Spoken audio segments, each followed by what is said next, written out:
হিংসা পদ্ধতি অৱলম্বন কৰি দেশে স্বাধীনতাৰ সোৱাদ লোৱা নাছিলে আৰু এই গোটেই পন্থাটো অৱলম্বন কৰিছিল অহিংস নীতিৰে আৰু তাৰ নেতৃত্ব বহন কৰিছিল আমি সকলোৱে জানো আমাৰ শ্ৰদ্ধাৰ মহামানৱ মহাত্মা গান্ধীৰ নেতৃত্বত গঠিত হোৱা অসহযোগ আন্দোলনৰ পৰিণতিত এটা সময়ত আমাক যোনে শাসন কৰি আছিলে ব্ৰিটিছসকলে সেই ব্ৰিটিছসকলৰ সেই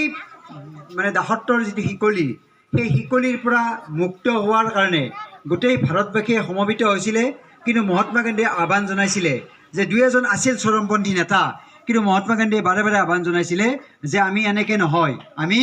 অহিংস নীতিৰে তেওঁলোকক ইয়াৰ পৰা আমি খেদিব লাগিব আৰু এটা সময় আহিব তেওঁলোকে আমাক দেশ এৰি থৈ গুচি যাব লাগিব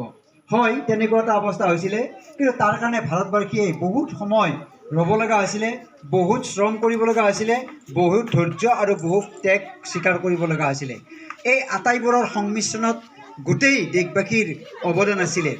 আজি হয়তো আমি গম নাপাম কাৰণ আমি কিতাপ পত্ৰত পঢ়ি কথাবিলাক জানো বা গম পাইছোঁ বা এতিয়া হয়তো সামাজিক মাধ্যমৰ জৰিয়তে আমি গম পাওঁ কিন্তু যিসকল এতিয়াও হয়তো সেই সময়ৰ মানুহ 2-4জন জীয়াই আছে তেওঁলোকে হয়তো গম পায় যে সেই সময়ত তেওঁলোকে কিয় কাৰাবাস খাটিব লগা হৈছিলে আজিকালি মানুহে জেল বা কাৰাবাস কেতিয়া খাটে যদি কোনোবা এটা অপৰাধ কৰিছে ব্যক্তিগতভাৱে কাৰোবাৰ লগত কাজিয়া কৰিছে কিবা কৰিছে নহয় জানো তেনেকুৱা ক্ষেত্ৰত আমি সাধাৰণতে দেখা পাওঁ যে মানুহজনক জেল দিয়া বুলি কয় কাৰাবাস খটা বুলি কয় কিন্তু সেই সময়ত যিসকল বীৰ পুৰুষসকলে মানে কাৰাবাস খাটিব লগা হৈছিল তেওঁলোকে কিন্তু কাৰো লগত ব্যক্তিগতভাৱে কাজিয়া লাগি পেলাই মানে জেলত যাব লগা অৱস্থাটো নাছিলে ব্ৰিটিছে জেলত ভৰাই দিছিল এটা কাৰণত যে কোনোবাই মানে তেওঁলোকে গম পাইছিল যে অমুকে নেতৃত্বটো খুব মানে দিছে আগত আহিছে গতিকে তেওঁক জেলত ভৰাই থ'লে বাকীখিনিও তল পৰি যাব তো সেই ধৰণৰ মহাত্মা গান্ধীয়েও বহুতবাৰ জেল খাব লগা হৈছিলে গতিকে যিসকল সেই সময়ৰ মহান পুৰুষ বুলি কৈছোঁ মহাপুৰুষ সেই মহান পুৰুষসকলৰ যি অৱদান সেই অৱদান বা তেওঁলোকৰ যিটো সংগঠিত ৰূপ এই সংগঠিত ৰূপত গোটেই ভাৰতবাসীয়ে তেওঁলোকক কি কৰিছিলে সমৰ্থন জনাইছিলে গোটেই ভাৰতবাসীৰ জনসমৰ্থন পাইছিলে আৰু তাৰ প্ৰভাৱ যে আমাৰ অসমত পৰা নাছিল এইটো নহয় তাৰ গোটেই ভাৰতবৰ্ষৰ যিটো প্ৰভাৱ সেই প্ৰভাৱটো আমাৰ অসমতো পৰিছিলে কাৰণ মহাত্মা গান্ধীয়ে নিজে 1920 চনত আমাৰ অসমত আহিছিলে পাণ্ডুত মিটিং কৰিছিলে